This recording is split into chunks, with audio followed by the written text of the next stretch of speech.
What's up, everybody? I'm Dr. T. Michael W. Halcomb. I'm a professor, an author, a podcaster, and a stand-up comedian. And I want to share with you 5 essential techniques for becoming an effective communicator. Let's get going. Here's number 1.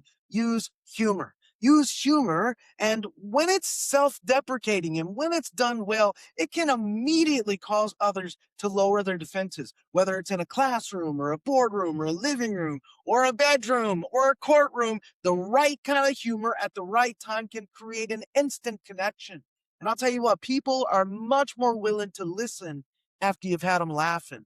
Here's another one. Point 2, know your stuff. Become an expert in your subject matter. Know it backward and forward, know it inside and out, because knowing your stuff, it shows a high level of professionalism, and it typically is going to earn you a high level of respect. The most compelling communicators confident, not just because they have charisma, but because they're actually prepared. When you know your stuff, people will trust you. And when they trust you, they're much more likely to hear more of what you have to say. Point number 3, know your audience, right? Read the room, be able to read the room. A great message delivered to the wrong audience, that's just pointless.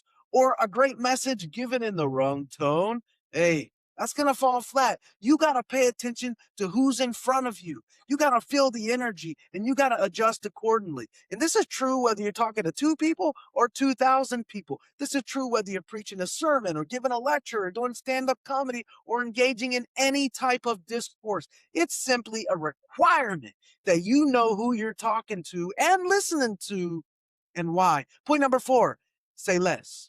Say less. Of all the points made here, this one's often the most difficult, but to be a great communicator, you got to learn how to self-edit, how to trim the fat, how to speak with greater precision. I put it like this: be clear, be brief, be done.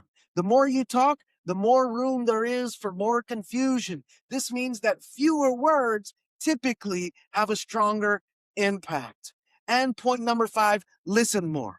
This, of course, pairs well with the previous point because saying less also gives you more time to listen. And effective communicators don't just talk, they listen too. They don't just talk well, they listen well.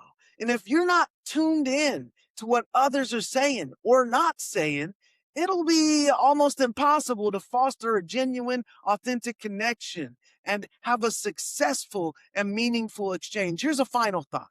Whether I'm on stage telling jokes or in a class breaking down rhetoric, it always comes down to connection. And connection starts with clarity and authenticity and a willingness to listen. I'm Michael Halcomb. I'm going to stop there. These are 5 points for becoming an effective communicator. Thanks a lot.